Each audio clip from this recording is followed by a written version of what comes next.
Ah, all right. Hello, everybody. Welcome, welcome, welcome. It is Rachel G, as in Rachel G. Palmistry, here again with Spill the Tea with Rachel G. Now, yes, this is a revamped podcast for I can't keep track of how many times, but who cares, really? I mean, let's get down to it. The season seems to have a theme, and I like to call this the fourth season of it. And it seems to be how does one kind of express themselves and how does one stay true to themselves and all while kind of being involved with their community. So today I called upon a friend of mine from a very long time ago, and I'm going to say your name as you have it on the screen, even though I know you'd like to go by something else. But we have Matt Trahan. Now, Matt also goes by the name of Morte Treehorn, and we are having a problem here with one of the connections, but we'll get through it. I'll just upload it later. So, with all that being said, Matt, I have known Matt, and you can see him here on the screen with me. I've known him since we didn't know each other in middle school, right? We just knew each other in No, high high school, school. right? High school, I yeah. think I was about 14 when I met you. Oh, Lord, have mercy upon your A soul. 14-year-old little Sid Vicious wannabe. Oh, yeah, okay. Yes, yes. Yes, I do remember that phase. I do. But anyway, we're diving in already with all of it. But I do have the questions, as always, and we are going to try to spill the tea at the end of the conversation. So sit back, relax, join in. I know we have problems on Facebook. Don't know why that is, but we are live on YouTube. Rachel G. Palmistry, go find it. It is running right now. Bring the questions and let's start. So, hey Matt, how's it going? Going all right. Today's I'm in a good place today. That's good. That's good. So, as some of you may know, some of my clients, my crazy clients, I love you all. You know, I say it very tongue in cheek when I call you crazy because I'm crazy too. But we do have a blood moon eclipse happening. We had the corn moon yesterday. We got a lot of chaos and everything's in Pisces. So everybody's in the thick of it, especially if you are a water sign. Wouldn't know who that would be sitting here right now. Or I should go like that direction. That guy over there is also a water sign, as I remember fondly. So we're feeling it. We're feeling it. We're feeling what's going on here, everybody. But I hope that you guys are all staying safe. You're all remembering this too shall pass. And let's talk about Matt. So, Matt, you are kind of like a little bit everywhere in your life. And I really have to admire that. But you are a musician. You also started a small business called Pleather, which we will get into, folks. Yes, I said Pleather. Okay, we'll get into it. And you're also, as I understand, well, as I should say, I knew of you, you were also semi-activist in certain segments, nonprofits, things of that nature, if I remember correctly. And getting into the whole pleather situation, I am going to ask you along the way if you could just plug any of your .coms or anything like that, websites, things like that, people can find you. All that is in the description for today's show, but please, Matt, feel free and do that if you feel like it. Sure. But Um, what, yeah. if I may, really quick, Matt, but what is your main focus right now? Or is it just a little bit of everything right now? I would say the sharpest focus, besides I do have a 40-hour a week job that I have, which keeps my end of the deal taken care of. Uh, but as far as my own waves to create, I would say that would be the pleather company. Um, it takes probably precedence over things. Like if it's between us vending at an event or some Mhm. sort of production detail, we're going to do that before we say yes to a show. Those Mhm. work in around that. Okay. So, in case people are wondering if we are talking about, you know, fake leather or vinyl, can you please describe what pleather is? Sure, sure. Pleather is a vegan alternative to like beef jerky. So um, we struggled with that name for a bit. And and it's basically it's a meat alternative. It's purely vegan. The texture is surprisingly realistic, um, and we make it with things you can buy at a grocery store. There's really no odd ingredients to it. Um, that said, the name itself was kind of hard to come up with because once we had the product, we were selling it at shows our band was playing at, and Mhm. or giving it to friends, and people started to say, "Hey, can I just buy some of that off you?" And it rolled from there. I was like, that kind of sparked the idea. Is like, well, maybe this could become something larger, Mhm. And my partner has been vegetarian since the early '90s. I got on Mhm. board with that more like about 8 years ago, Mhm. health reasons. And also, I pet a cow once, and I was wondering why I would also feel cool killing and eating it. Like, Mhm. didn't seem ethically true. Mhm. Um, so, I mean, that's the reason we started the company. Now, the name itself is meant to be humorous and a big, flashy thing. Pleather is it's kind of an iconic word, and I've always enjoyed the juxtaposition of things that are meant to be put down so you can then turn around and own. Um, Mhm. like our band's called Kill the Hippies, but we're not reactionary conservative people.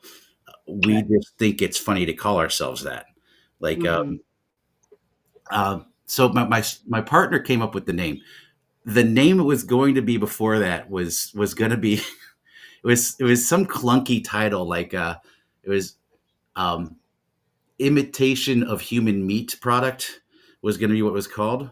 Um, Okay. All and right. so it was going to be like like meant to be like not only like instead of saying like this is fake beef meat was like this is fake human meat and just in case Oh, you miss it. And okay.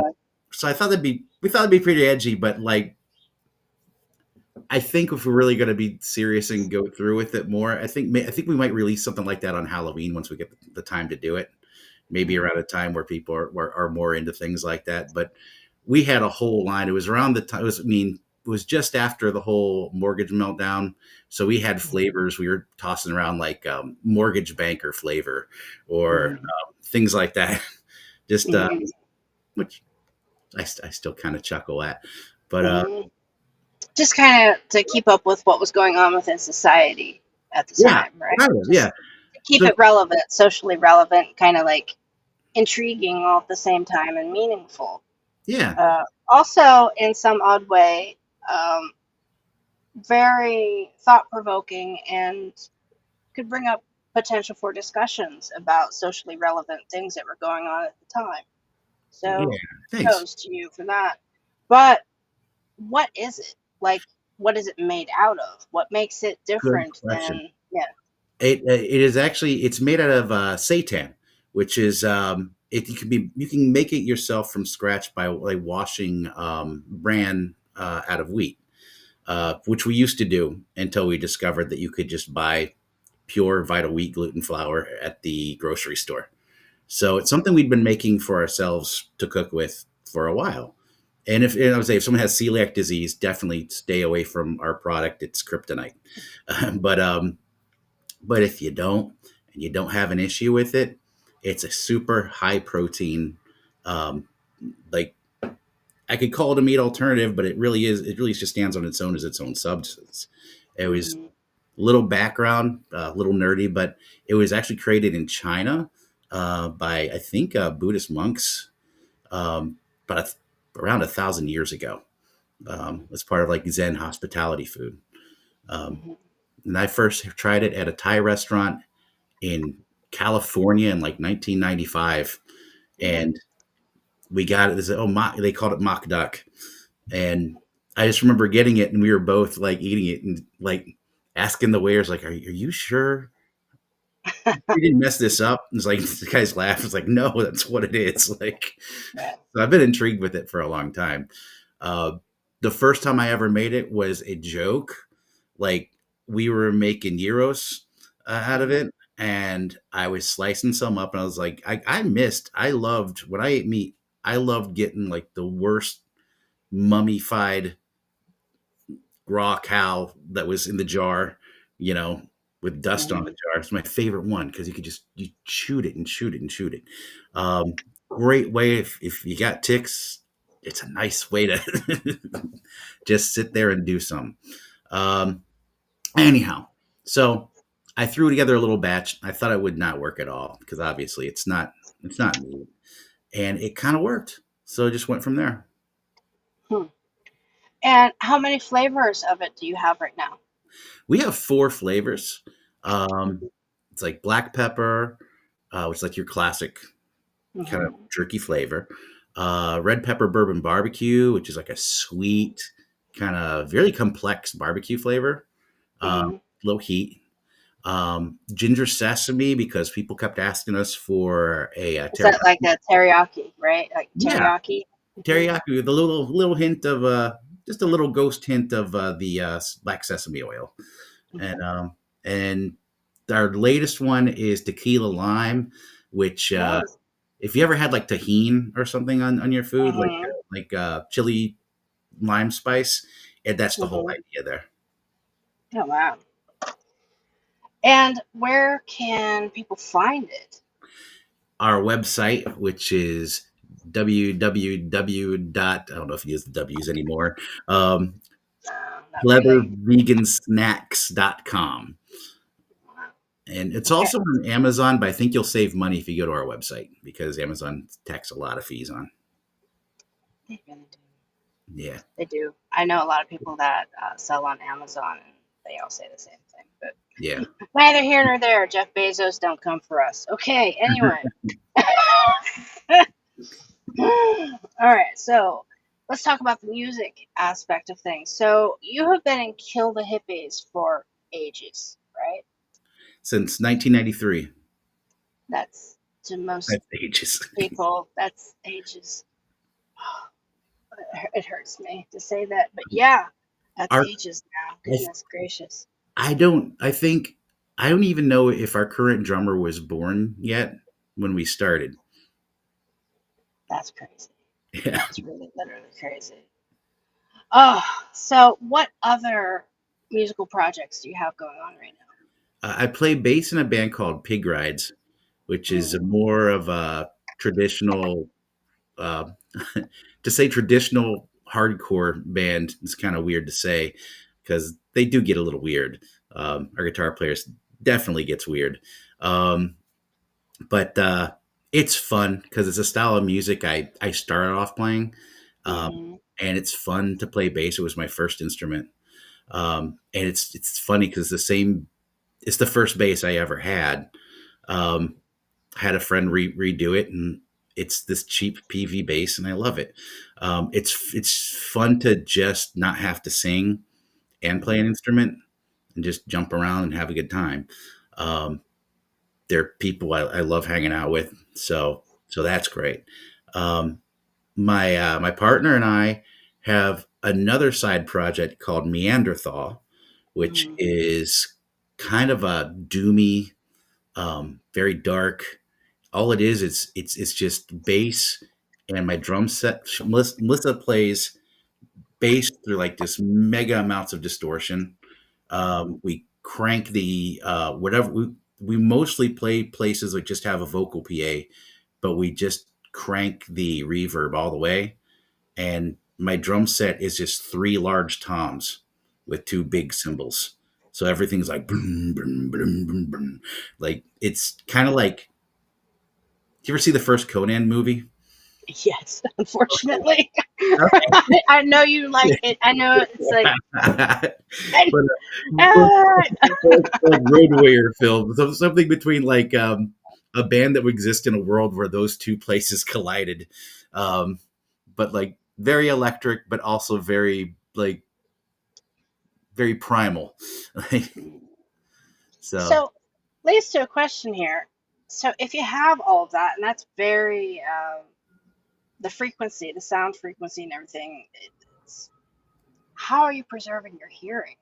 Because there are a lot of musicians that are within that same kind of genre musically. Like, look at Pete Townsend of The Who, musically speaking, let's put it that way. I mean, his hearing's gone. I mean, how many musicians have lost their hearing? So, what are you doing? I I'm bad. I my hearing Uh-oh. is Okay. somehow shot in certain ways, and still I'm amazed by what I can hear. Um, Melissa's hearing is took a hit, but she takes care of herself better. She Hmm. always, when we go to shows, she puts something in. Hmm. I probably should look in. I want to get the fancy ones that don't block all the whole spectrum. You know, sometimes when you Yeah. plug ears, Hmm. you lose some mids and highs. Um, like I think maybe we're lucky because of the small circuit that we exist on. Hmm. Um, None of our amps get above 200 watts. Usually, I would say Pete Townsend was playing in front of, and folks at that level, just the monitors they're playing through is enough to like ruin Hmm. your hearing, let alone the amps they're playing through. Right, right, So, right. so far so good. I'm pretty sure I have tinnitus, but I sort of just tune it out. Okay. Well, take better care of yourself, okay? I should. I should. And then the fact of something I don't do by no means is that comes with a disclaimer. You shouldn't do that. Just take care of yours. Aw, you should not do that. Okay. All right. So, going back to Pleather a little bit here. I know you've always been a little bit into politics, a little bit finding an interest in being the voice for the voiceless, speaking up for other people that might feel that they can't speak up for themselves. Is that part of what is driving what you do creatively, musically, as well as with Pleather? Or is Pleather just, excuse me for saying this, but a guilty pleasure, meaning it kind of is a good product that you enjoy making and it just so happens to be a vegan delicacy? I'd say a little bit of both. It's what keeps us going, and especially through the hard times with the business. It hasn't been an easy ride. It hasn't been winning Shark Tank or anything like that. There's been some real points where we get scared we're going to lose everything, and those are horrible. But we stick with it because of the community around it. Um, the vegan community has been amazing, far more diverse than people give it credit for, and just even beyond the idea of animal welfare or animal rights, which I think is important. There's a whole global um, like environmental issue around this. Meat Mm-hmm. production takes up so much resource that is like I think wasted. Um, And that said, like I'm not coming after subsistence farmers or anything like that. I've had this discussion where people's like, it's like, well, this family has all they have is a herd of goats. You want to take that away? It's like, no, I'm mostly focused on Western society right now, like, and those around me that I can do things for. Um, but but yeah, there's definitely, I would say, an activist push with that. Now, I'm not going to act like I'm a spokesperson for it. I think there's people who are far more articulate, and they really Mm-hmm. put a lot more of what they do. This is just more of a practical thing I can do. And with the music, I mean, we had brought it up before. Um, our music can sometimes just be a nihilistic scream that we just need to do. Sometimes it's just a snarkiness, just a pure queen driven snarkiness. Um, and other times we actually have something to say. Mhm. And we have a platform, and we may as well use it when we can. Once again, I wouldn't say we're a 100% political band or anything like that. Although I do love them. I love bands Mhm. like Crass and things like that. But I kind of just, I guess I want the personality of these projects to be also someone you can be drunk in a gutter with and laughing your ass off. Um, Mhm. and also, when it's all said and done, you know, we're not gonna step on the heads of. We're gonna try not to step on the heads of anyone in our humor, or things I've had to learn along the way. Seriously, like Right. how to punch up and not punch down, and it's a work in progress, but it's what we try to do. And what are some of the places that you play at frequently? And you are in Lakewood, but you go to Kent. I mean, that's really essentially where you started out Yeah. as a musician, was in Kent, right? Yes. So yeah, we started in Kent, and I would say, well, I started playing in high school with some friends, and a lot of that was just learning how to play. I maybe played in a band for one show back then. Hmm. The rest of us was just learning how to play, learning how to write songs. But I it got more serious, I think, in Kent, um, and plays like really we play a lot of Northeast Ohio, um, Hmm. and including like Columbus, like Ohio itself. We play all over. Um, and the clubs we play mostly in this area would be there's a bar called the Happy Dog. My friend's bar, she's got one called the Little Rose, which is wonderful. Love Hmm. playing there. Um, Grog Shop. Um, Sometimes just a warehouse show or something. Like I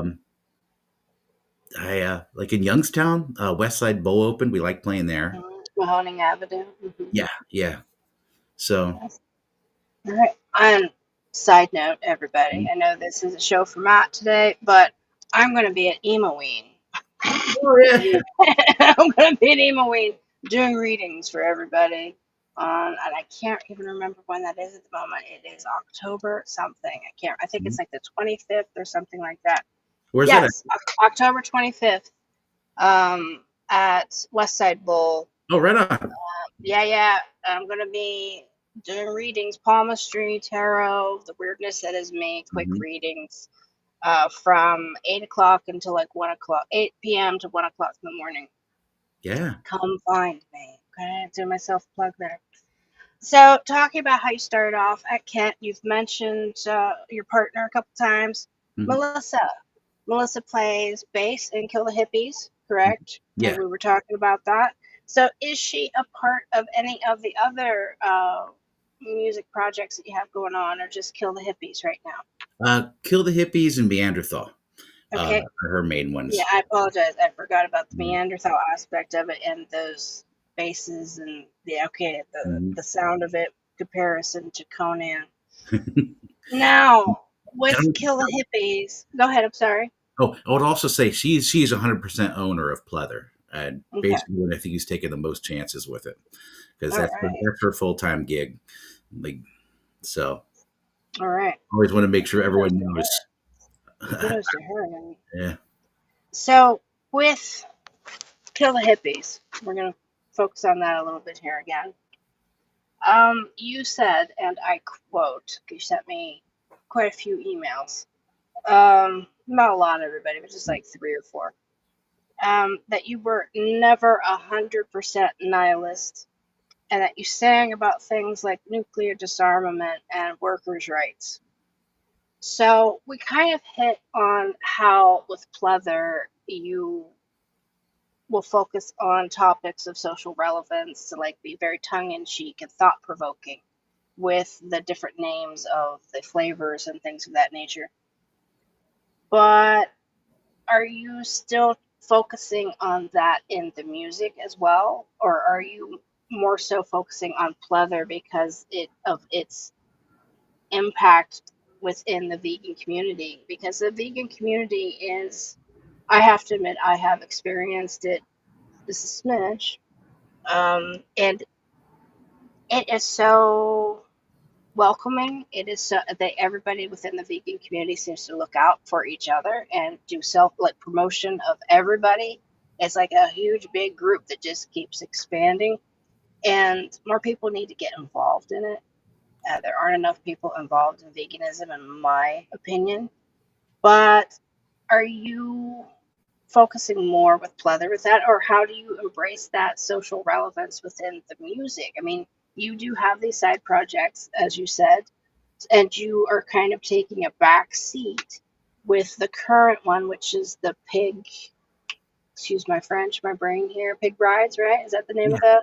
yeah, Okay. Where you are just, I don't want to say just, but you are not taking a front seat. You're not in the spotlight, as you said. You are there more so being a musician and just, you know, being a part of it instead of being the front face, front center kind of presentation of theatricality of the band itself, right?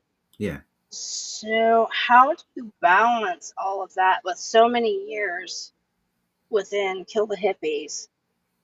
Do you find it hard to like bite your tongue when you see something that could be of like socially relevant and thought provoking that you like to do in every other aspect of your life? Do you find it hard to just be like, no, I'm not going to do that? I'm just going to just. I might I might yell a thing here and there between songs. Uh, our singer does a pretty good job of it, and usually a lot of his songs are more very bitter lyrics, um, which is which is like a song we have called "Why Try." Like it's Okay. All right. yeah, but sometimes you wake up and that's how you really do feel, and Mm-hmm. so he's getting that out, and I can I can commiserate. Um, it's fun for I, me. every human can, in some Yeah, respect, Matt. yeah. And for me, that band's different because I don't have to put myself too much into writing the lyrics or anything like that. Mm-hmm. Maybe I'll put a little tweak on a like a riff, but it's kind of fine to be in the backseat and just learn the songs and just work on playing them good. Like and I don't have to handle booking. I don't have to handle making sure we get paid, any of that stuff. Like I can show up even if I don't even have the energy for a whole show, which I try not to do. I like to see every band.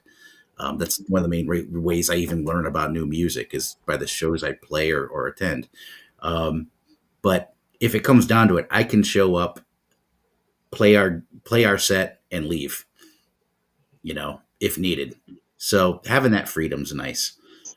And I just adore like the people in the band. Honestly, like it's a it's a good way to connect. It's one of my favorite ways to connect with people is by actually creating something with them, or doing a project. Whether it's Mm-hmm. you know we could paint the shed together, or we could write a couple hardcore songs. All right. So, talking about having just the freedom to kind of sit back and participate, right? Um, have you ever mentored anybody or ever managed any other bands that you have not really been on the stage with, but you are behind the scenes, that kind of structure kind of person, you know what I mean? Or Mm, have you taught anybody? I Nothing formal. Like that. I've never managed a band or anything. I could barely manage Kill the Hippies and remember our dates that we have to play. That luckily we have two brains to keep that stuff on track. Um, However, I do enjoy helping people get over. Like if there's a band I see that really clicks with me, like it's just like that, like really speaks to me and what my tastes are, the attitude I like, or that I feel akin with. Um, then yeah, I'm gonna try to like give them if I see something they're doing with their equipment that would be better. I'll tell them like, hey, try this, or hey, like if there's shows that we can't play, I'll be like, hey, maybe you want to think about these folks. They're great. like, and let them know, hey, this person's reaching out to you. Do this. I have I've recorded bands for years with my own like put together weird setup, like microphones from dumpsters, uh, Mhm. donated equipment, just a real hodgepodge of equipment to record things in a way that sounds remotely like kind of what my ears want to hear. Um, Mhm. and sometimes those sessions can be really good because I can help people record for the first time for a pretty low price, um, and go from there. So the whole mentoring thing sometimes is just friendships and being in like this, like playing music and this style of music. There's Mhm. oftentimes younger people, folks in their 20s or something, and it's nice hanging out with younger people. Like get their impression of things, you know, Mhm. and maybe share a story or two with them, you know, and not really tell people not to do stuff. Sometimes it's horrible. It's just very sad. People OD. People like, Yeah. Yeah, and they really, really do. So, based off of all of that, yes, I do agree it is great to be around younger people, especially because see, oddly enough, I I harp on this a lot as of late, but I'm going to bring it up here. I feel that we are kind of just trying to get by within a severely curated society. I mean, globally, it's curated. Mhm. It's kind of like trying to live within the confines of a choose your own adventure book, if you can imagine that, right? Yeah. It's like all that when you buy the book, you have the theme on the front, right? And Hmm. it's like, oh, maybe it's a vampire, choose your own adventure, whatever, right? Hmm. But all of the options are already in the book. Yeah. You, and I feel that that's how society is in 2025. So it's very interesting when I have people in their 20s um, that will be like, Rachel, have you heard of blah, blah, blah? Or have you heard of this music? Or have you heard of this band? Have you heard of this type of tarot? Blah, blah, Hmm. And, but they're not asking the deeper questions. Like, how old is that? Where did that idea come from, etc. Because they don't even really understand that there was something before that that kind of influenced what they're now being offered in their world, in their choose your own adventure book. It's Yeah. kind of a very abstract way of looking at life, but I keep kind of like butting my head up against the concept of this heavily curated thing that everybody with that I'm talking to, like of the same age group, like Gen X, right, keeps fighting against and butting their heads against. So, talking about going back to the influence that you might be able to tell other people about in their 20s, like the younger crowd. And I know this isn't in the questions, but it's not too too off of everything. Okay, but what do you find yourself, or what bands, or what do you find people are really interested in right now musically, and even within the world of veganism, that people need to know more about? Like, what bands really influence you, or that you see that very quietly is influencing the sound that you're hearing hanging out with other bands and going to these various places, but they're not really aware of, like, oh, they sound like so and so. Like, what is the, for you, if you could see a main common thread of sound, what do you think it is? Where did it originate from? Like, what kind of band? Let's see. Um, I know it's a bit of a thinker. I hope you understand me. I'm a little bit all over the place throwing it at you, like throwing spaghetti on a wall. it's all right. It's all right. It's all right. It's odd. I mean, getting apart from, let's say, like current upcoming bands and stuff, I wouldn't know about, Mhm, or new sounds I might not know about. mhm, Um, it and I think I learned more about pop music from like my nieces and nephew and stuff, Mhm. than maybe some of the folks in like the punk and hardcore scene. Mhm. Um, however, some kids will turn me on to some bands that will blow my mind. Um, Mhm. but but getting back to like a common thread and talking about this is interesting. It's kind Mhm. of like conversations that we would have with our drummer a lot of times because he loves like like he loves like underground. If you imagine underground classic rock from like the Mhm. 70s, like unknown bands that had like one 1 7 inch or something, one single, Mhm. and Mhm. they just sound heavy as hell and just weird. So we'll talk about that, or he'll find out some new wave band I never heard of. Um, Mhm. and it's interesting because to a lot of people, it's not like when we were younger and you had to just know somebody who Yeah. had the record collection or stumble into the record shop at the right time when they had the cool stuff. Mhm. And nowadays, kids can find out about all this history and stuff, like with music that we never really had so much, you know? And Well, we did, but there were a couple of really, really influential radio stations, like Midwest and mhm, East Coast. There's what's that called? WLIR or something like that, yeah, and Long Island, and then there was also WXXP out of I Pittsburgh. remember that. I remember that. I listened to that Yeah, religiously. yeah, Yeah, 100.7 or yeah, something like that, 100.7 yeah. WXXP. I think Um, sometimes I'd get a WL, college station from a Wheeling if I was lucky, yeah, and it's a weather legit. WLIR, they were the ones who kind of made it possible for WXXP in Pittsburgh to be real. I mean, Mhm.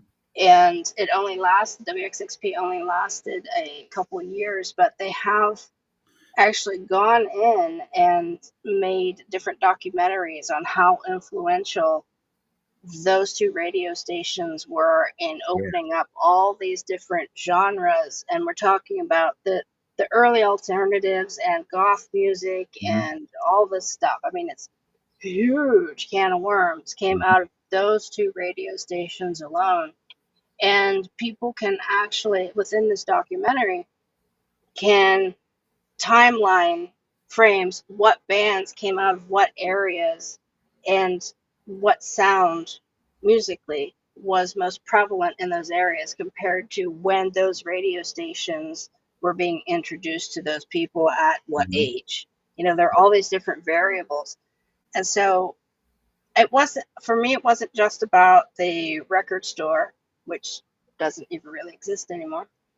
And it certainly was not about me being able to go to a club because I was too young, but I definitely had the ability to go to college getaways, and would see what college kids who were a few years Mhm. older than me were into. And then when WXXP came around, I remember one of the first things I got to listen to was A Forest by The Cure. Yeah. And then it was like, what is that? And then I got to hear Susie and the Banshees, Mhm. and I know this is going down a very oddly goth trend, but you know, then we go into How Soon Is Now by the Smiths, and I was like, Mhm. oh, wow, that's my life. Like as like a 16, 15-year old, I was like, Yeah. oh my God, he's speaking my language. Psychedelic Furs, all these different bands, and then they would deviate all the way back into like 1940s music to be very tongue in cheek, you know. Mhm. It's just crazy. But yeah, I mean, it's all over the place. So I was just wondering Yeah. if you could see what sound was influencing the people that you were kind of hanging out with. Like these days? Yeah.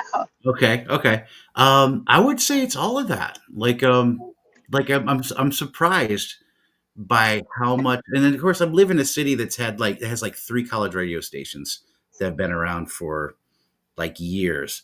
And and yeah, I do remember being younger, but I always felt like I was like there were some great, like you said, XSP was awesome. Turned me on to so much good stuff. Mm-hmm. Um, but sometimes trying to access it beyond it could be hard because first of all, transportation was rough because I was a kid and Yeah. all that. As opposed to living in cities, you could. I talk to people. I was like, "Well, I was 12. I caught the bus and went and saw GBH." Like I was like, "That's cool." I didn't do that. But I was learning Yeah. bass, like and listening to it like, on my tape. But like so a lot of what they hear, and a lot of it's funny because who I talk to more can talk about a lot of different genres of stuff, not so specific. Um, and then we'll start getting to like the international scene of music, like Mm-hmm. like I love Susie and the Banshees, especially the Banshees stuff. And then you find out there's a band like that was from around the same era called Nicked from like Germany, who sound amazing, or Paraf from Croatia. Mm-hmm. And if you ever get a hold of the Ezitli record, I think you would love it. Like it's one of my favorite records. But Okay. they were around during the like the Yugoslav Republic. Like Oh wow. like these are like bands like and just to I just love finding this stuff and Mm-hmm. talking to people about it. And sometimes you talk to someone who knows about the same band and you can commiserate. Oh, I say commiserate a lot as if it's a bad thing, It's but okay. you can connect. Like there's a band I absolutely love that was actually from East Germany before the fall of the wall Mm-hmm. called Schleimkein, which in German means slimy germs. And but oh, they are incendiary, and I love their early recordings because they were using what they had on hand, like weird cheap instruments, amps they had to build themselves, and they had to spirit their demos to West Germany to get their records done. And Mm-hmm. half these bands had people, you read it's like this band had an informant and informed on these other band members, and this, but in that society, everybody was an informant at some point. So Mm-hmm. that whole history turns as you're doing this, I have this fetish for certain sounds and musics, and Mm-hmm. but then I learn about as I'm delving into it, I'm learning more about things outside of that little subcult, Mm-hmm. about the history that was happening around them at the time, um, and it's really interesting. I just that's the little rabbit holes I go into, and I can find somebody who does that with me. It's Mm-hmm. it's one of my favorite things. Huh. So, if I may, I find even in the fine arts that as much as things move forward and you know become modern, Hmm. they always seem to end up going back Back, and yeah. not just back, but like farther than what back would be. Like Hmm. very simplistic, very like, oh, I'm going all in, I'm getting paint all over me, I'm doing this, like I'm going to be the next kind of Da Vinci kind of thing, that kind of mindset. Hmm. And so where we're at right now within the fine arts, and I'm talking about this because my most recent guest was Mariah Lopez, aka Birds Carnival, and we were talking about what it is to be in a professional creative field, like make a living from it, if it is at all possible, right? Hmm. In 2025, in that curated kind of choose your own adventure book that is society right now, and now AI, prevalent AI, and Yeah. you have all of the apps that are like, okay, put in a prompt, and they're not only creating graphics and paintings. What's a painting if it's made on a computer? I'm sorry, I'm a Hmm. purist at heart, right? But that's what they're calling it. And now, if you put in a prompt, you can get an AI song with AI musicians and an AI voice. And it sounds as if it is an actual recording with actual people. So, do you see AI being a problem within professional music. I with music, I know you're talking about some of the AI generated songs, and the problem is all the time they're very generic sounding right now. I'm not going to say it's not going to get better. I think it's going to fool me, but AI seems to focus on like the general consensus in a way, and sometimes Mm-hmm. bad. Like uh, the place I work right now, they're having us test out AI for certain functions, and trying to teach the thing to do anything that I actually want is hard. Um, and I have some other problems with that beyond just the artistic elements and the copyright problem Mm-hmm. of it. But I'll say with music, I remember the first going back to learning about the mark of the artist and imperfection, something like that, um, is something that's hard to fake. Mm-hmm. It's hard to fake being genuine. Mm-hmm. I mean, AI can make something funny. It can make something disturbing. Mm-hmm. Um, Sometimes those are easy to do, um, even by a person who's faking it. Um, so it, I don't see many people trying to use AI to try to make like. Sometimes I like the artifact in certain music. I like the tape hiss. I Mm-hmm. like I like hearing the drummer hit a off beat. I like Mm-hmm. uh, I like a little confusion here and there, where logic doesn't really allow for that, like strict logic. If I may interrupt here for a sec. So, do you find it more relatable because it's human and there's human error and it's more relatable to you than versus AI that is going to try to smooth things over? Yeah, Like it's the human element, the human kind of the spice yeah. into the recipe. You know what I mean? It's the spices that a artificial intelligence just is not going to be able to grasp. And yeah, and it's weird because I actually enjoy a lot of electronic music. Like I like an 808 drum beat, and I like synth and things like that. Like, but somehow there's like an element that makes certain things better than others. Like I'm gonna enjoy something like going back even like early stuff like Cybertron or Mhm. things like that. That stuff just sounds magic to me.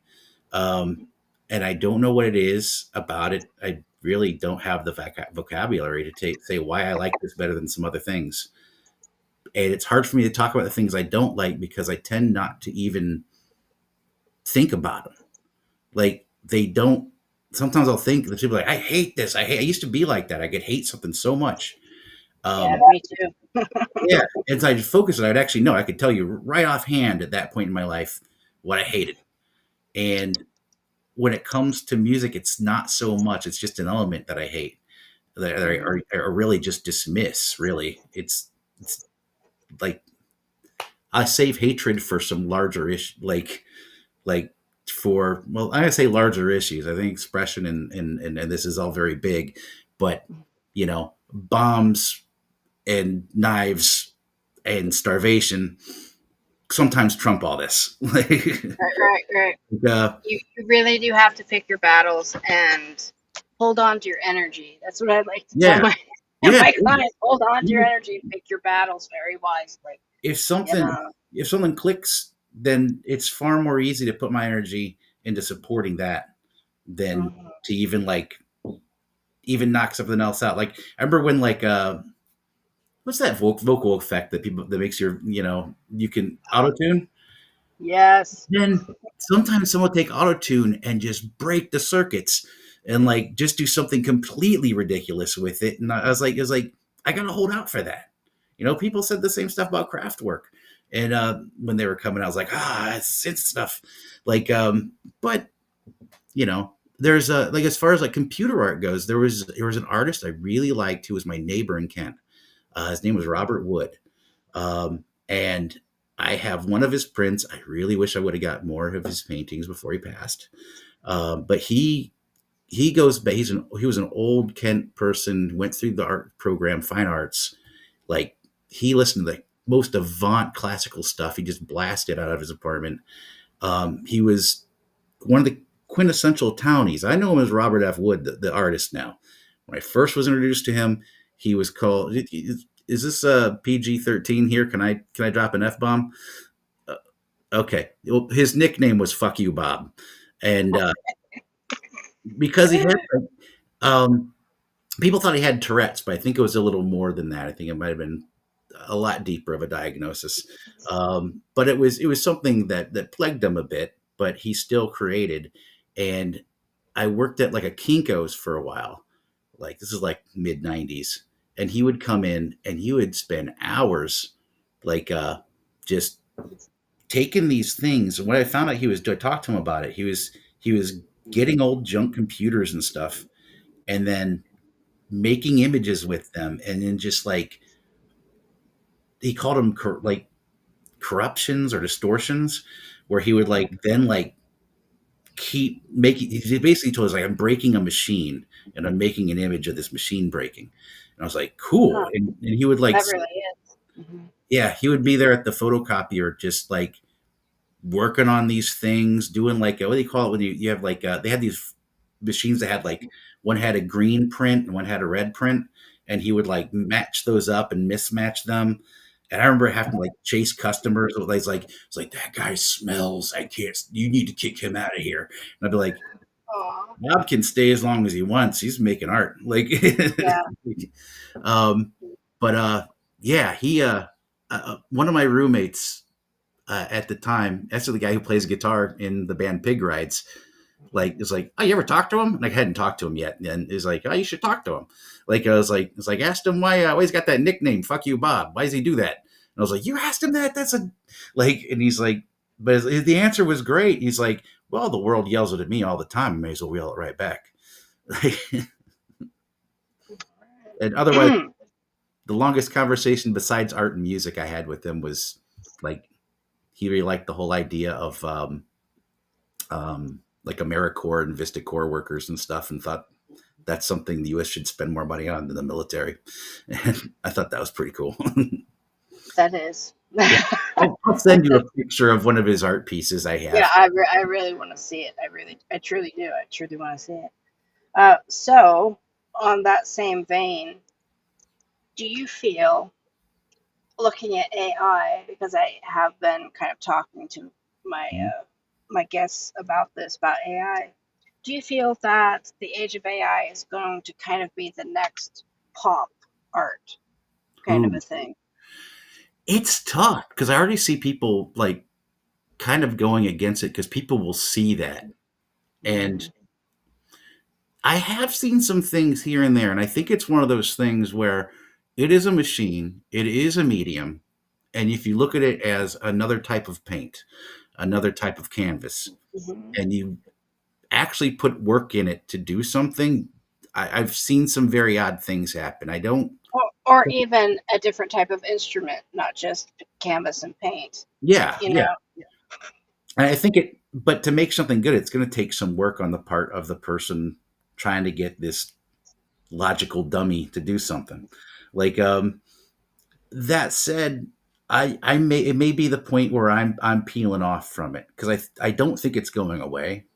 I it's not. I don't think it is either, and that's why I think that anybody within the creative field, as far as it, like the benchmark kind of companies, museums, galleries, labels like record labels, that kind of thing, Mhm, um, including any kind of like music streaming, any of that, any business within the creative realm, and also publishers. Let's throw them into the mix here. mhm. They're going to have a lot of problems on their hands unless they start to buckle down, Yeah, because I can't tell you how many people I have spoken to that they are like, well, just put it in AI. Just put it in AI. And I'm like, what? No, I'm not. No, I'm not doing it. I've had people come at me with album artwork, and I'll just be like, you can draw circles around what you just sent me, and Yeah. it's going to look so much better. And when they and they do it, and I'm Yeah. like, this is great. I would be so proud to have this up here. This is amazing. No one else has anything like this. Like Hmm. compared to a tree with a bunch of faces on it that looks like it was poorly airbrushed. Like Yeah. it, and like I said, it's not going away, but there's going to be a whole set of ethics that are going to have to come up around it. Like, Yeah. and also, and besides all of this, besides the whole idea of ownership of ideas and things, is the huge amount of resources these things take up. Like the Hmm. amount of like they're building these centers in Water. water. Yep. And also we're Number trying one. to move away from coal, and Mhm. we have this new thing that sucks up so much energy that you know, if it's going to make my lighting bill go up, I'm going to start not liking it, or I'm going to start not accepting it as much because I don't want to share that burden. Yeah. And I'm going to call myself a cynic here. Oh, yeah. Me? Come on now, cynic. Like, But all right, yeah, I'm a cynic. Sorry if it's based off truth. Okay, whatever. But it will just all of that. The higher electric bills, the higher utility bills across the board, right? The higher property taxes, etc. mhm, That's going to happen because of AI. mhm. It's just going to be hidden under some other kind of let's put a smart meter in for you, Yeah. that kind of thing. You know what I'm saying? And Yeah, I was it's like, saying, it really it's- makes me mad. It really is like, whoa. And everybody's like, oh no, it's a smart blah blah whatever. It's gonna mhm. help in the long run. I'm like, oh, I mean, Give wake me, up, can I wake up. get a fast train and healthcare first? Uh-huh, yeah. It's all of the above. All of the Yeah. above. It's like I'm like, wake up. Come on, wake up. But the whole situation with water and AI, I was just like, excuse you, what? Like I heard somebody recently say that every time you ask Google AI a question, it's 1 16-ounce bottle of water. Just Thank. for one question. I was looking for those figures actually. Yeah, yeah, yeah. See, I told you I'm weird, Matt. So No, it's right. we know this about me, but I got it's that like wavelength, but it's dialed up now. I wondered about that too. The stuff I'm working on, like where I work. I just like when I bring it back to the. Oh, by the way, that's just walk in with like a That's big. just a big liter of water. It's like, Yeah. okay. It's Here like, you yeah. It's like, how many questions you want me to ask today? Or, go. here's a case of water. It's Yeah. like, okay. So getting back, because we went way off on a tangent here. So talking about music, Kill the Hippies. You said in one of your emails that Kill the Hippies has really evolved from quote 3 chord bangers to more odd Devo influenced tunes. Why? You just hear things, you push yourself Hmm. a little bit, and you realize you already wrote that song, so there's no reason to write it again. Hmm. And and you hear things that flip. Devo is a funny thing. I've been in and out with them. Like I loved it when Whip It came out. Like used to listen. I think everybody did. I think Yeah, everybody. I like Canary in a Coal Mine. ooh, I like freedom of choice. freedom of choice is awesome. Like, Yeah. and then and then and I really loved Oh No It's Devo. Like Hmm. and then I kind of forgot about it, got into some other stuff, and then I went to like a friend of mine brought over a video like sometime around I was in my mid 20s, and I was like, check this Hmm. out, there's a bunch of Devo videos that you probably never saw. So popped it in the VCR, and I was like, what? Oh my god, this is Oh, so. Matt, what's a VCR? What's a what's a VCR? It's YouTube for people in the 90s. But it's like a DVD player. What? What's a tape? Like, what are you talking about? We Okay. actually we Yeah. just put out a cassette because the kids are into cassettes again. Hallelujah. I know. I have been telling people over the course of like the past 5 years, y'all, cassettes are coming back. They are Yeah, coming back. I I mean, think. Bjork, what, Mhm. like 10 years ago, Bjork actually put out a whole album on a cassette tape. Yeah. Nobody, this was like 10 years ago. Nobody talks about, even though cassettes were dead by 10 years ago. Mhm. And it's like but Bjork, it's Bjork. She's always like ahead of the game, it seems a little bit to me when I look at what she's doing business wise. Mhm. But talking about Devo and everything, so Northeast Ohio, that's where we both are. Yeah. It's kind of a hotbed for music. I mean, nobody really talks about it. But you do have Devo. You have, I think it was the Dead Boys, right? Was Yeah. from right, yeah, and you have Chrissy Hind of the Pretenders. Mhm. Um, add to the mix here. I mean Trent Reznor from the area, Yeah. right? Yeah. Hung out from the area. Nine Inch Nails. Mhm. You have the Rock and Roll Hall of Fame in Cleveland for a reason. Nobody really talks about Northeast Ohio It and the music of Northeast Ohio. There's a lot So of folks. It's got a big emigree community, I suppose. There's yeah, an Ohio diaspora, um, and it is amazing. Like, and getting back to that scene you were talking about, like Dead Boys, Devo, Perubu, all that stuff. It's fun because I've got to where I meet people who are in that scene, going to see those bands, playing music with these people, and finding about all the other bands that didn't get on labels, and you hear, like, you hear their seven, you hear their 45, you hear their demo tape. And like someone, like a friend of mine, Jimmy Image, who was in the band Zero Defects, which is like one of the first American hardcore bands.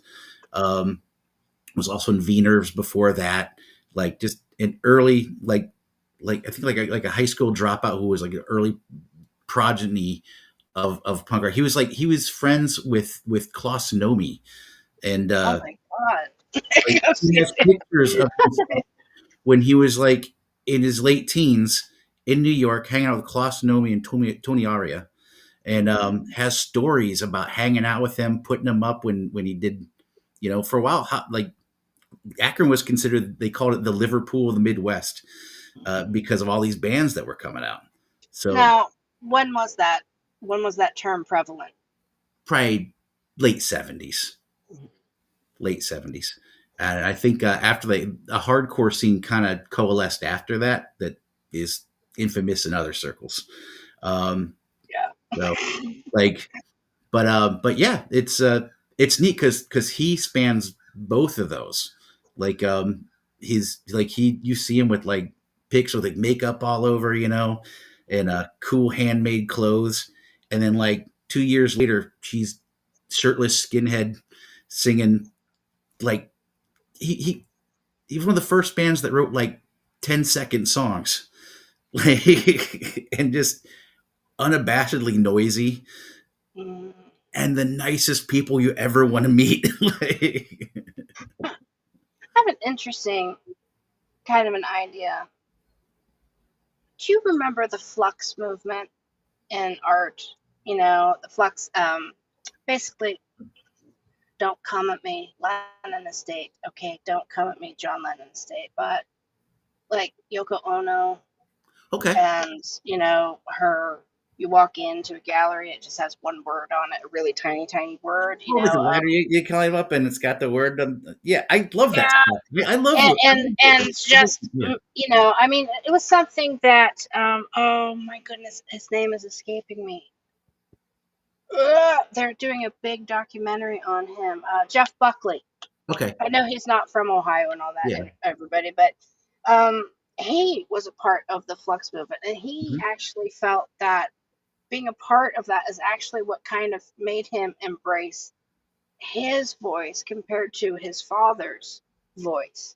That Mhm. he felt the freedom by being a flux artist, which I didn't really know that he was. Yeah. That actually gave him the ability to just do Hmm. all the flaws, all of the just to do sound, just to be human on a stage. all the flaws, all of the perks, all of the greatness, all in one big ball of wax. And that only stemmed not from having a famous father as a musician as well, but because he became a part of the flux movement in Mhm. art. So, because you have Kent and the fame, the unfortunate fame that happened with Kent in the early 70s, May 4th, Yeah. all that, which we won't dive into, but it is very serious history and it's an unfortunate history for Kent State University and Ohio folks. So if you are interested, look it up. It has to do with a lot of activism. And all around that time frame, that is when flux art was actually starting. Hmm. Do you feel that the art, because Kent does have a very, it did, I don't know if it still does, it had a very, very well known fine art program. So Yeah. I'm absolutely sure that the flux movement and those kinds of things were discussed, as well as performance art. Do you think that since in the later 70s, as you said, time frame wise, that Kent Akron area, which is very close to each other, Hmm. was known as the Liverpool of Northeast Ohio, or whatever you said, right? Hmm. Do you think that any of that flux input kind of helped create a sound out of Northeast Ohio and kind of still does, but nobody really knows about? Is that common thread that I kind of tried to ask you about earlier Yeah. this evening? Yeah. You know what I mean? Oh, yeah. I think there's a certain thread of resistance and seeing be able to grow up and look around you and see, like, first, there's a certain Midwest charming weirdness that's always there. Mm-hmm. Um, but beyond that, being in a place where a friend of mine once said one of the best put downs you can give somebody is best curses is maybe live in interesting times. And I was like, oh, yeah, I get it. And a lot of people here got to live through a lot of interesting times. Oh yeah. First of all, even beyond like the militarization of a good part of our state during the Mm-hmm. May 4th shootings, people seeing that reality, not only here, but I mean across the map that was happening, Jackson, Tennessee. Yeah. Um, but but people being face to face with it, the fact that, like, I mean, children would see this. You couldn't shield your if you lived in like Portage County or Summit County, you couldn't shield your children from this. Mm-hmm. It was on TV. You were staying home from school.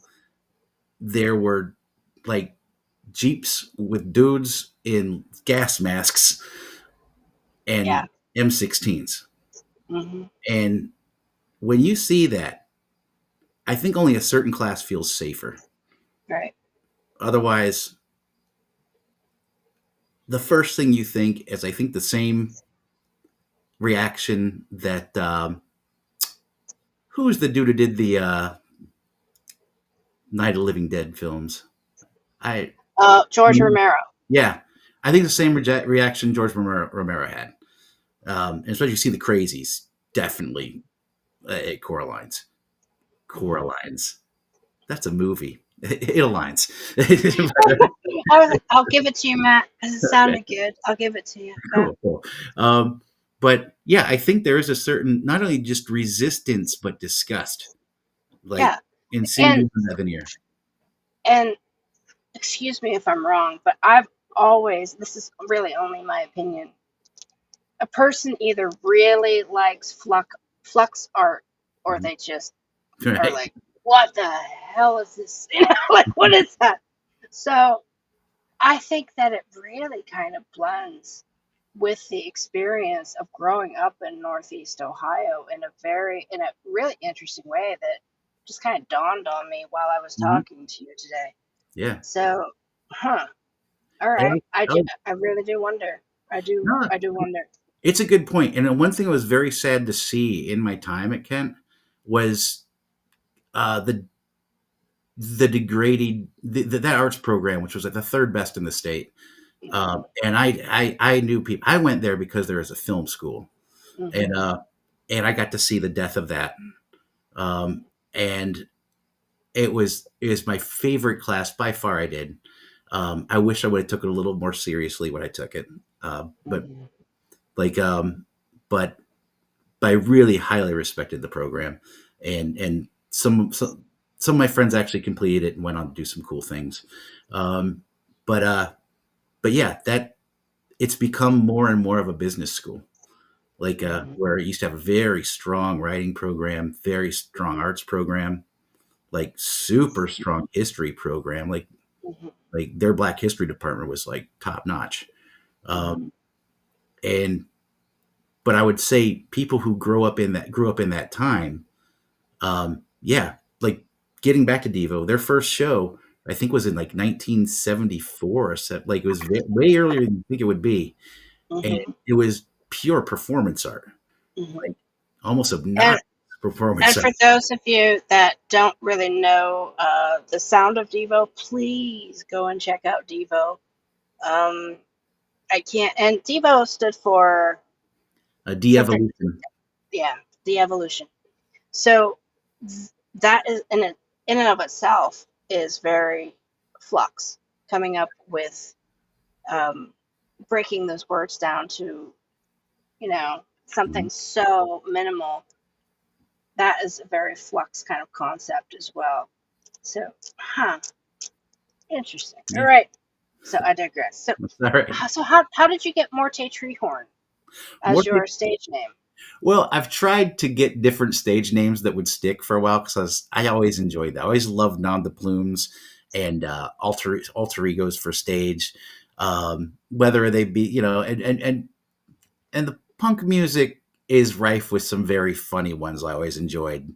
Like let's say there was I forget what band he was in, but his name was Stately Wayne Manor, and like and there's a band called 45 Grave that I absolutely adore, and the singer's name was Dinah Cancer. And, Mm, I was like, that's dark. And yeah, but that it's got me giggling. Like yeah, yeah, yeah. So how did your wife come up with her her stage name, name? um, it, her name was basically, well, she's basically being a woman and coming into this whole environment. Um, it was kind of a play on penis envy. So, but like, sort of sounded like someone who would have been in a hair metal band, like CC DeVille, but it's like Right, right. But I PP. guess what I'm Yeah. asking is because you in high school, yes, I'm going to pull this card on you, Yeah. decided to nickname me Vile Lynn, Yeah. Vile Lynn. And then because people heard you do that, then they started adding and compounding onto those two words as my nickname.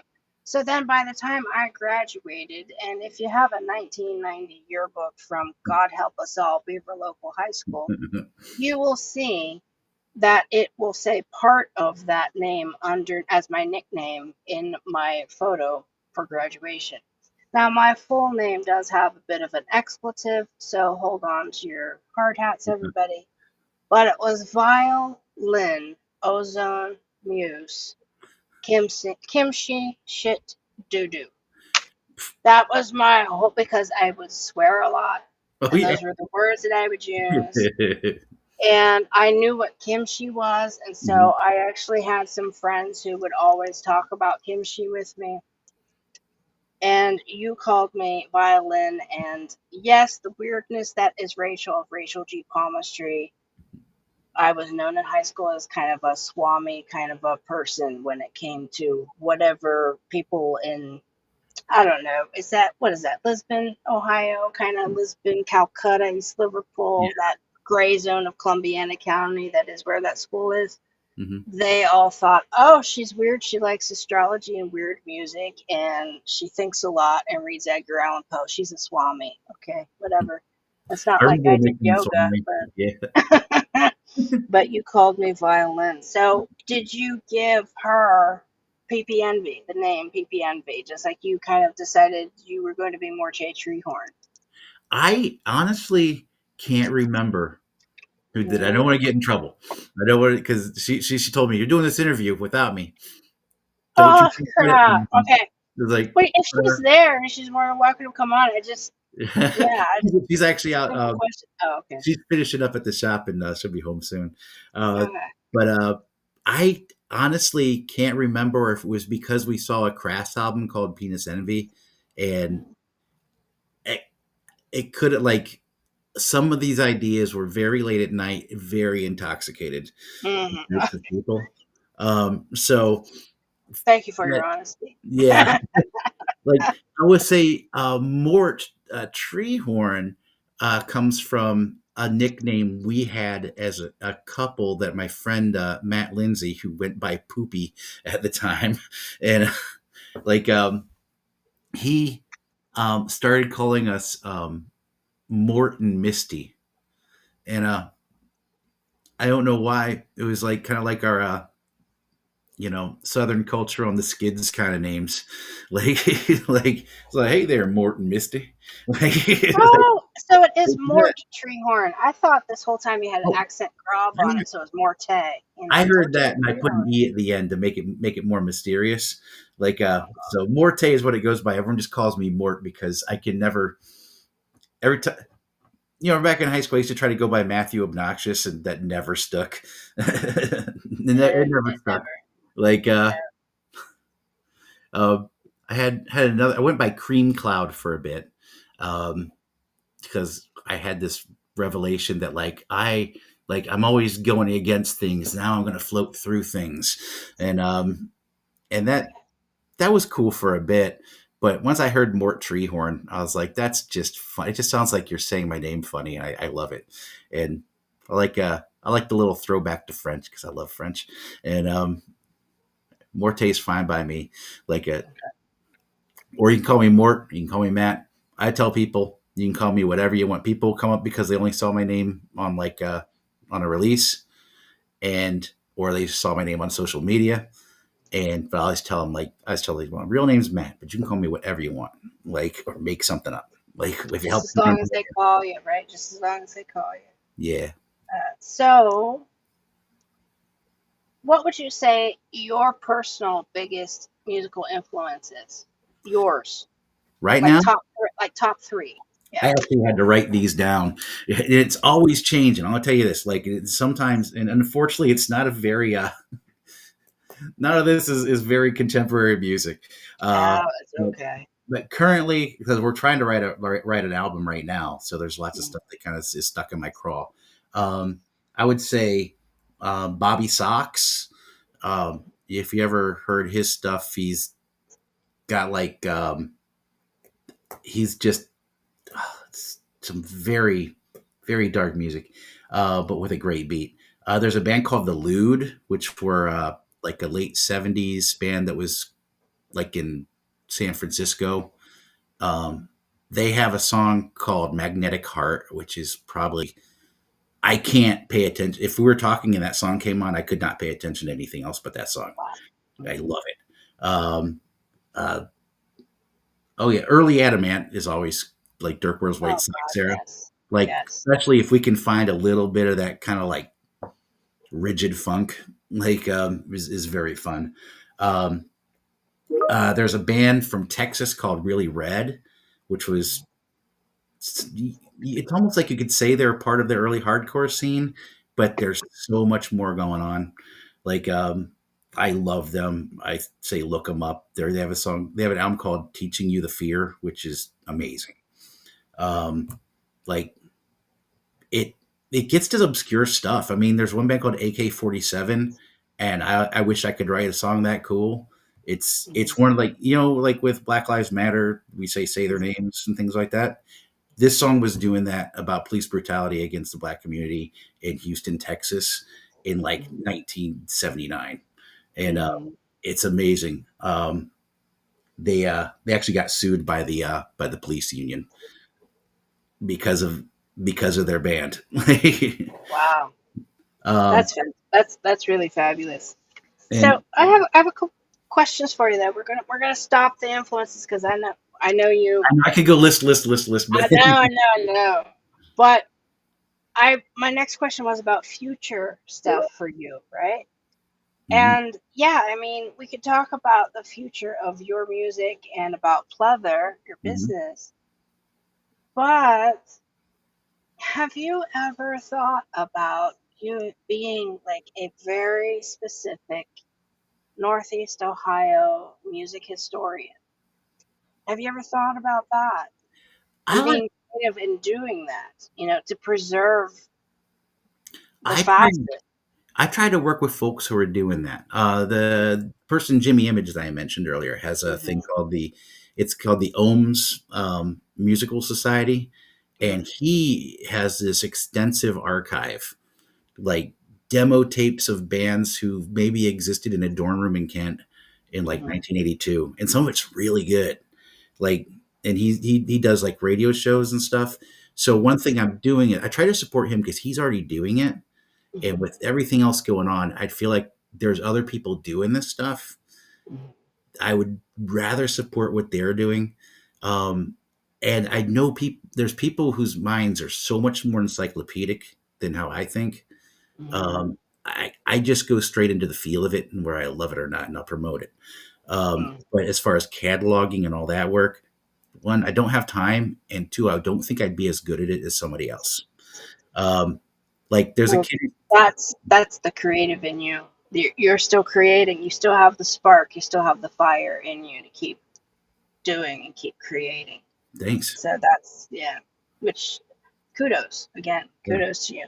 So, pleather or music in the immediate future? More pleather, more music that I should be doing, but I'm going to do it anyhow because I need to.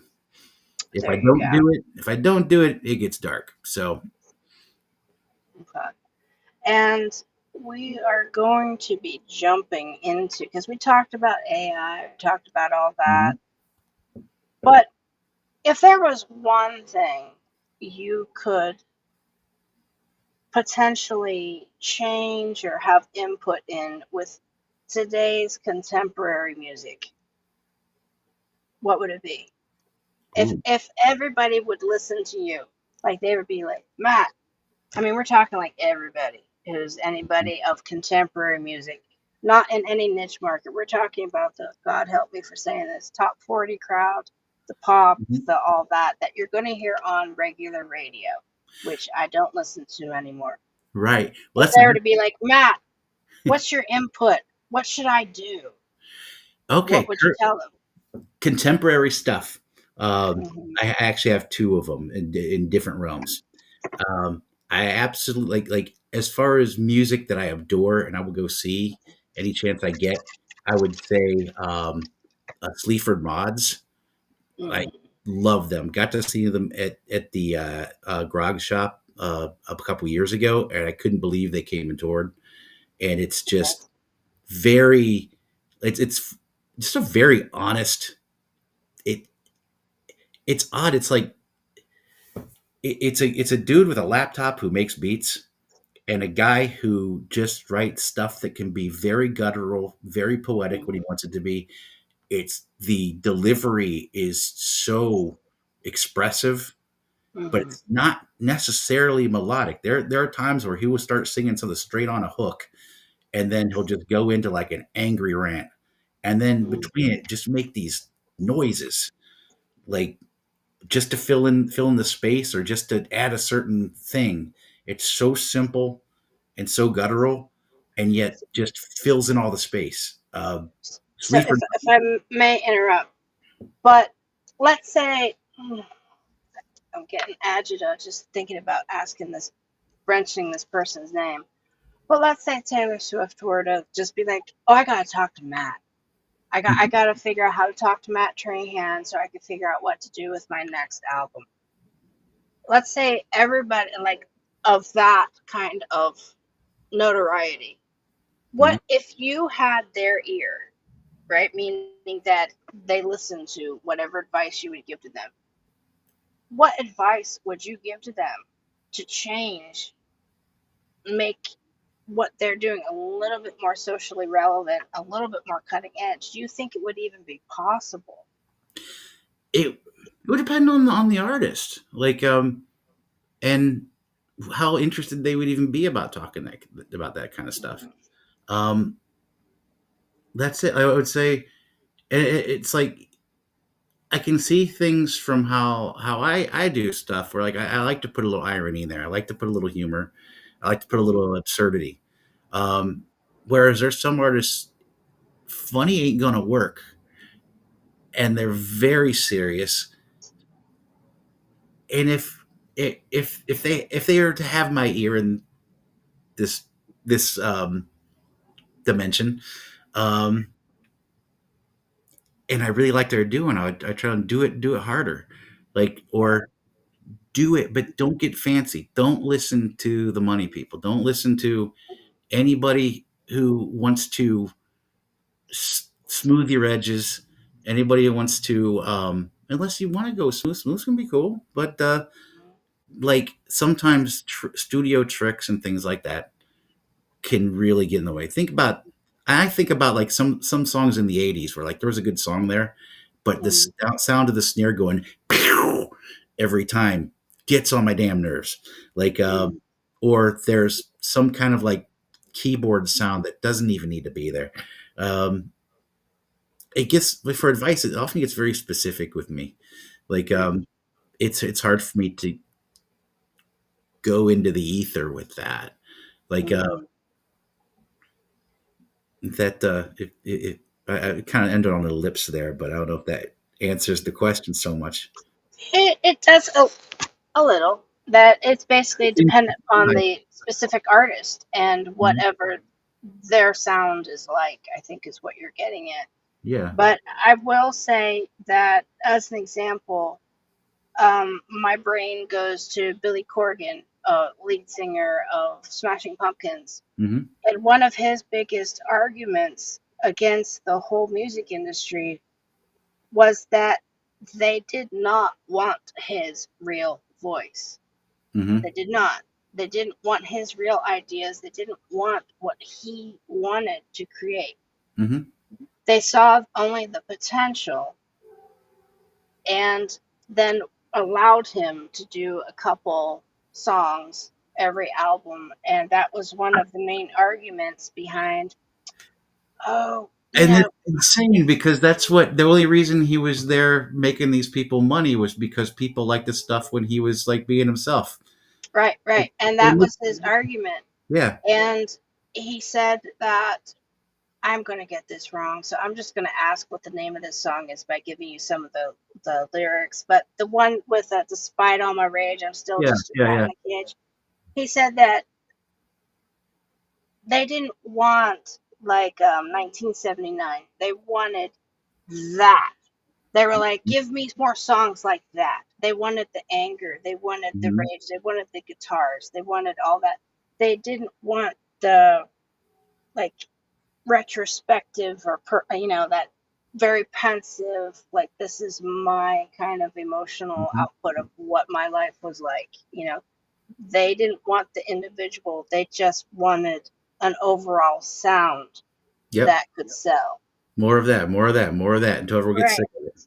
And so as we are diving and spiraling into that whole concept of the structure that is the music industry, museums, Hmm. um, publishers, in the face of AI,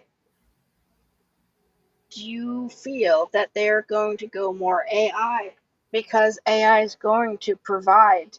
I mean, look at SAG, look at the writer's strike and everything in the SAG strike in film, Hmm. with all the actors saying AI is going to use my face. The movie houses, the Oh movie yeah, production companies are going to use my face. nobody So should be saying yes to that. right, right. But you see, with music and everything, are they going to rely on, as an example only here, are they going to rely on Billy Corgan saying, okay, yeah, I'll give you Rat in the Cage music, Hmm. not my true voice. I'll do that for you. Or are they just going to be like, you know what? No, you're cut, and we're just going to use AI because we own your voice. And that has me thinking about something that will go beyond even artists. Once they own this amalgam of Mm-hmm. styles and Mm-hmm. personalities, Right. will it become a point where there's no longer is like, and first it will sound like a good idea, like almost an egalitarian idea. There's Right. no more artists. There's only you. There's only the individual, and there's let's call it a machine. Of course, that's like so 1920s to say Hmm. that, but there's an app, something where suddenly you are your own star. Like, Hmm. what's the song you're writing today? Give me some prompts. Yeah. And hey, you just wrote this song, and if you want to write more, watch this ad or pay us this monthly fee, and you can be the biggest star in the world. If I may, sir, that is the choose your own adventure that I'm Yeah, talking about yeah, at its core. yeah. That further promotes the concept that we are within a curated society. Mhm, It there is a carrot being dangled in front of everybody's face at all times in order to just survive. And that to me is very wrong. And it's almost like, and I realize that this is going to be on Spotify, YouTube, and mhm, once I put it onto Facebook, because Facebook decided to go wonky on me here, I mhm, did actually put a link to the YouTube live on Facebook. And it's going to be on all the different podcast places, Apple Podcasts, Audible, Amazon, as well as, let's see, I can't even remember all of them right now. Anyway, that being said, it's going to all be on all the social media, etc. So I'm kind of guilty of it, but I'm not going to sign up to let somebody create something for me. mhm, But if the but with the younger generations, like God, it hurts me to say that. If they don't know what influenced a certain sound or influenced this or that, it's going to be more readily accepted to mhm, just embrace AI as a creative tool. And I think that's wrong. mhm. So it's almost Um, like just stop. Like I- like the death of radio. The death of mhm, radio. We have huge companies going in and buying up and closing down AM stations mhm, and also taking over all the independent FM stations because of online streaming and yeah. everything and apps. And that's wrong. That is wrong. But yet, as you said, in the moment, it'll seem like a great idea. It'll seem like, oh, this is great. This Because allows me to be me and pick and choose. And I don't have to buy the whole album. I could just listen to the song I know, which goes you into know? the whole idea that it's the thing of I've had this conversation, and it when I first heard someone talk about it, individualism is not necessarily a good thing. Individualism, um, which is a societal structure where the individual is more important than the community itself. Uh, Individuality, yeah, that's great, and don't get the two confused. Um, I This might be a little different thing. Like what can we do against this is the mentoring thing you talked about before. Like I say, I don't do it Mhm. formally, but if I can help somebody understand how they can record stuff on their own, how they can take a cheap laptop and make it into a recording device. You know, like it's Yep. easy to do. You can do it for free. Um, like my niece is really into writing music, and I got them all. I had a bunch of old equipment. I gave it to my sister in law has like um, a few kids. So I brought over my old equipment and my our instruments and stuff, and I was like, "Here, this is for you to play with." Um, and my niece, I actually have an extra 8 track, like digital 8 track recorder. I need to get that thing polished up. I'm gonna show her how to use it. Mhm. Like, Yeah, you really do. Because you could do a lot with those things. You really can. so she doesn't have to And rely on talking into a little thing to have something spit something back out for her. right, right. So I want to thank you for being on today, Matt, and putting up with the shenanigans of me going off on every tangent that's imaginable when I talk to people. Now you know how my clients feel, right? But but now we come to the same questions where Mhm. I ask people the same four questions and then a fifth, which is a completely random question. You ready? Yeah, Okay. So what's your favorite color at the moment? this one changed, and I'm glad it's at the moment. Yeah, Uh, at the moment. Yep. Green. I'm looking out and seeing green. I've always liked green, and uh, Okay. and we're going to see a lot less of it soon. That's So true. It's true. sooner than we wish. Okay. Um, What is your favorite fragrance at the moment? It doesn't have to be cologne aftershave. It could be baking cookies. It could be fresh cut grass. It could be popcorn. It could be, the scent when you mhm. vacuum a carpet. Anything. I'll Any give you fragrance. two ends of the spectrum: Okay. caramelized onions Oh, I and have that one too. Good. ooh, Yeah. and a field of milkweed. Huh. Okay. Milkweed. If you haven't smelled it, it is. Yeah, I have. It makes me Yeah, sneeze. yeah. It's a strong one, but I have a bunch going in our yard, and I there's a certain point where it's just like it smells like a lady getting out of church. Like, Mm-hmm. All right. Third question. Favorite day of the week? you know, I'm gonna go with the obvious one. I'm just gonna say Saturday because it's surrounded by Friday and Sunday, and it's well protected on either side. And Okay. I get to. The day of Saturn. I get it. I get it for what you do. I Ooh, get yeah. it. So, favorite song of the moment? I'm gonna go Just back. one. I'm gonna go back to the one I brought up earlier, "Magnetic Heart" by the Lude. Okay. Okay. By the Lude. See, I'm writing all this down. I do it Mhm. for everybody. And then your one random question. You ready? Yeah. And this, I think, is very appropriate. Mhm. If there was a single nonprofit or a single kind of cause, doesn't have to be a nonprofit, just somebody that is doing something that you really value and appreciate and is trying to get it up off the ground, what would that be? What organization, what website, what cause, what project? Just one. Would you like to mention right now based off of everything that we talked about? That's a Besides great. the ACLU, because they do things on all fronts, I would say the Palestinian Children's Fund. Okay. All right. If you haven't heard of it, they're doing good work and for a population that really really needs it. Thank you very much, Matt. And now we come to the weirdness that is me.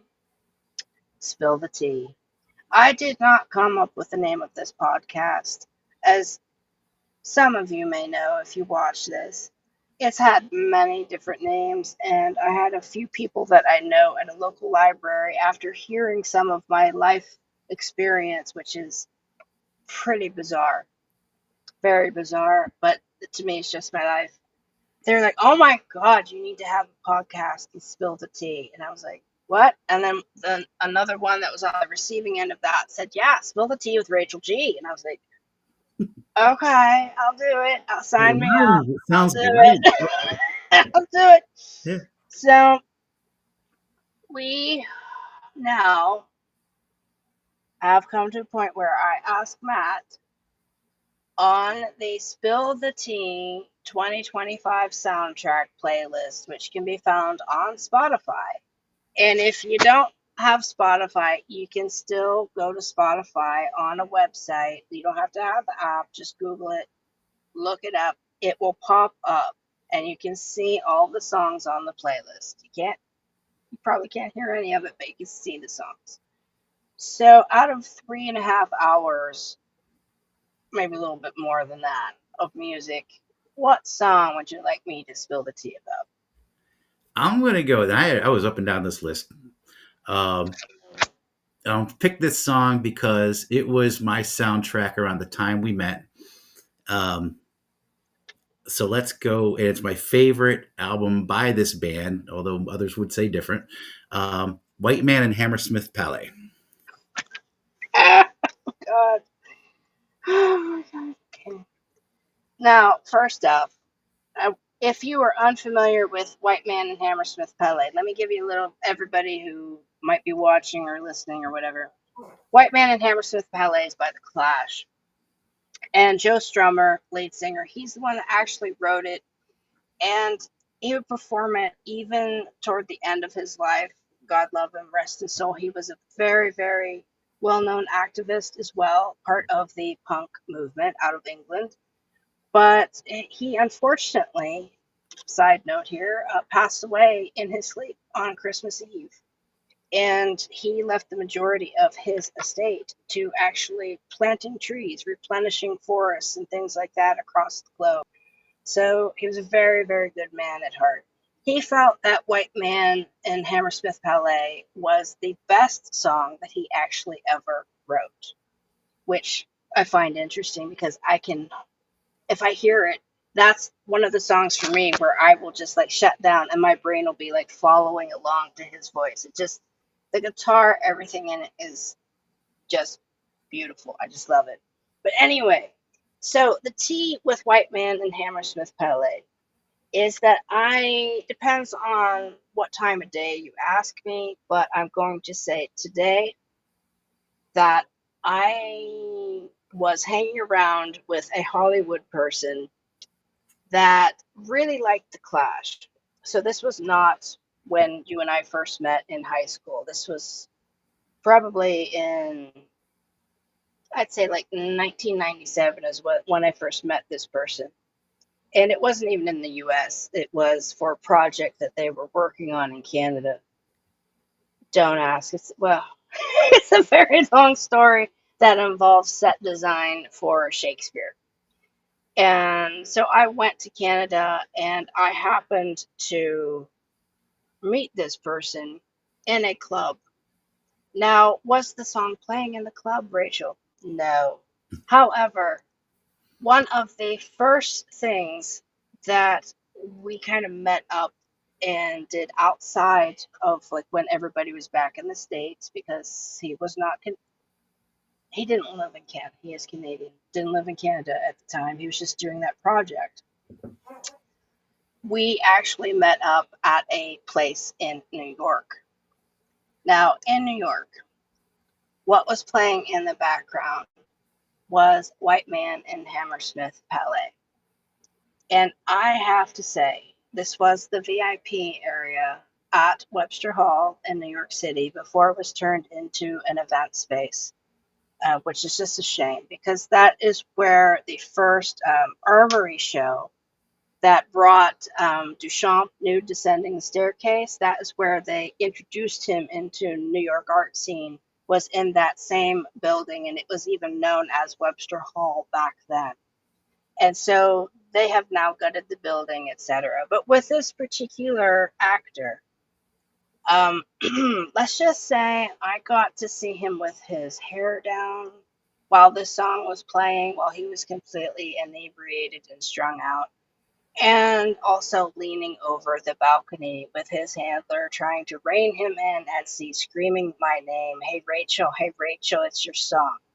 So I'm never going to forget that because now there's this whole thing in Hollywood where it's like he's the best, most well mannered person that anybody could ever work with. So gentle, so caring, so considerate. But yet, you know, when you see somebody doing illegal things with the help of other people and you're just trying to have a conversation, and you have a hard time fully believing that. So whenever I hear that song, there's half of my brain that wants to sing along with Joe Strummer and listen to the bass line of Paul Simonon and just like really get into it, right? And then there's this other side of my brain that's like, oh wait, we saw so and so doing XYZ to this song while almost like hanging off of the balcony at Webster Hall for like non-stop moments because the VIP area would always have different music playing. So that, my friends, is my tea. Did I say the name? No. But did they become a very, very, very well known person? Mm. You cannot look on any streaming app or on a Roku TV or Tubi or Pluto without seeing one of their movies playing. You cannot scroll through Google without seeing their face pop up in front of you. They are internationally known, and I happen to know a lot of tea on their true self. So I will keep it quiet. I won't say who it is. I gave some clues, but I won't say who it is. So that was the tea, and I hope you enjoyed it. And I hope you enjoyed this episode. And I'm sorry that Facebook just freaked out. I don't know what happened there, but I am going to post the link again and download the video and try to upload it to Facebook into the event so everybody can watch it. And this will be live tomorrow on Spotify. And it will, as I said, it will go on Apple Podcasts, it'll go on Amazon Podcasts, as well as Audible and just iHeartRadio as well. Anywhere you listen to your podcasts. And I want to thank you all for joining tonight. I want to thank Matt for putting up with me and my tangents and shenanigans. And you're welcome back anytime. And it was great catching up with you, and I hope we get to do it again. Don't be a stranger, and everybody, take care of you. Remember, you are not alone, no matter what it feels like. You are loved, and you are just as important as everybody else that exists with you in your life. Everybody you meet, complete strangers, people you grew up with, you are just as important. Everybody is a cog on a wheel of a bigger mechanism, and we all have to take care of each other. And for that, know that I'm here for you if you ever want to reach out. Take care. I love you. Bye bye, everybody.